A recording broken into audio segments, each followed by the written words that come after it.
ialah yang di hati mereka tergores, ya namanya tergores kayak Pak, terpapar, ada rincian tentang makna jamal atau jalal Allah Subhanahu wa ta'ala. Jamal artinya keindahan, jalal artinya kebesaran Allah.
Qadir Jailani.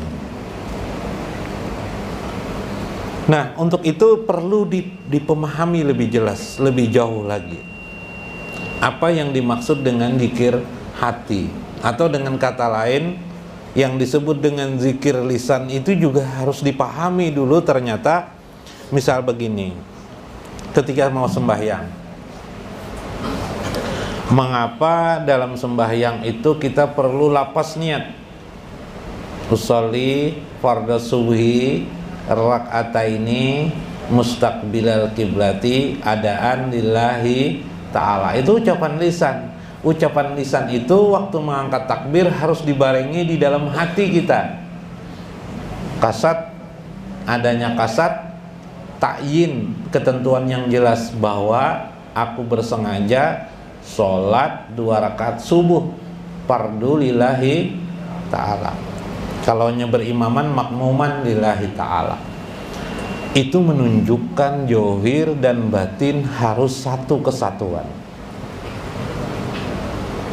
Ada yang berpendapat nggak perlu begitu-begitu, langsung aja sholat Allahu Akbar sebagainya langsung. Silahkan mau seperti itu, tapi itu tidak dalam mazhab Imam Syafi'i. Selesai. Silahkan. Karena kita punya guru-guru dalam Ahlussunnah wal Jamaah, mazhab kita adalah fikih Imam Syafi'i. Selesai. Karena kita percaya kepada ulama yang menuntun kita, yang sudah mengerti akan Al-Quran dan Sunnah. Nah, tadi itu baru zikir yang disebut dengan al-qalbu. Terpenuhilah pesan maksud zikir, bukan kalbu, bukan, terpenuhi zikir lisan. Perlu lagi ada 2 yang disebut dengan zikir kolbun.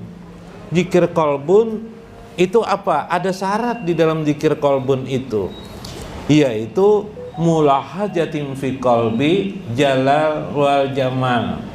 Zikir kolbun itu ada syaratnya.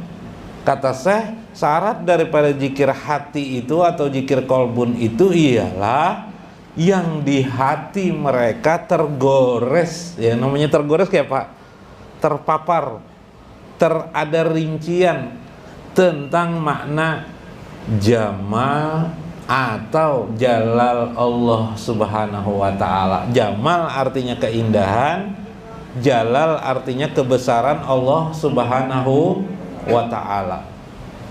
Kalau tidak ada tergores jalal dan jamal itu di hati seseorang, berarti tidak masuklah dia dalam kategori orang itu berzikir kepada Allah Subhanahu wa ta'ala. Nah, itu penting sekali. Ini penting sekali pemahaman tentang makna zikir ini.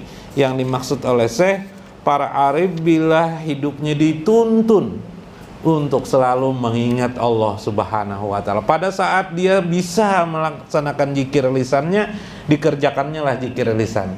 Kalau kita di kampung, bahasa bahar itu bawiritan. Di rumah bisi wirid. Mungkin habis sholat ada wirid panjang, wirid pendek. Mungkin dia tidak banyak hafalan, dia bacanya surah Fatihah, mungkin 100 kali dibacanya surah Fatihah, enggak apa-apa, membuat hitungan sendiri. Mungkin dia bisa membaca 7 kali surah Fatihah, Qul huwallahnya 7 kali, Al-Falaq 7 kali, Anas 7 kali, ayat kursi di 7 kali dibacanya. Mungkin Amanar Rasulu dibacanya 7 kali. Subhanallah. Ini luar biasa. Gambaran bagaimana orang mengingat Allah Subhanahu wa ta'ala. Dibacanya terus. Akhirnya jadilah wirid dia. Maka setelah itu dia waktu berjalan berkehidupan, dia menggunakan kolbu mereka. Kolbu mereka apa? Tergoreslah di hatinya mengingat Allah Subhanahu wa ta'ala. Dalam kitab Kasful Mahjub, Syekh Huzairi mengingatkan, kata beliau, tidak mungkin orang itu mengingat Allah, tidak mungkin, illa bima'rifatillah, kecuali orang itu ma'rifatullah. Seberapa besar ma'rifatnya kepada Allah, seberapa besar ma'rifatnya kepada Allah, seberapa besar itulah kemampuan dia berzikir. Jadi dia berzikir, tidak mungkin dia mengingat Allah kalau dia tidak ma'rifatullah. Semisal begini, pian kenal Allah, pian hanya kenal Allah sekedar Tuhan saja. Nama Tuhan itu adalah Allah. Maka yang di hati pian mengingat Allah paling-paling bisa hanya sampai mengetahui Allah itu adalah Allah. Allah itu adalah Tuhan, begitu aja. Ada orang ma'rifatullah, lebih luas lagi ma'rifatullahnya kepada Allah. Bagaimana dia? Maka dia mengingat Allah itu dengan cara yang sangat baik. Dia mengenal Tuhan yang Maha Pengasih lagi Maha Penyayang. Dipandangnya lah alam semesta ini sebagai satu bentuk keindahan wujud dia Allah Subhanahu wa ta'ala. Dirasakannya alam semestaan ini adalah limpahan daripada rahmat dan kasih sayang Allah Subhanahu wa ta'ala. Maka saat itu zikirnya sudah mulahazah fi qalbihi jamal Allah Subhanahu wa ta'ala, keindahan Allah Subhanahu wa ta'ala. Nah, ini maksudnya yang dimaksud ana jalisun man zakarani, aku bersama orang-orang yang mengingatku. Maksudnya ingatan kita itu bisa panjang. Makin panjang ingatan kita itu, seberapa besar kita ma'rifatullah kepada Allah Subhanahu wa ta'ala. Makin lama kita belajar ma'rifatullah, makin panjanglah zikir kita, makna zikir kita kepada Allah Subhanahu wa ta'ala.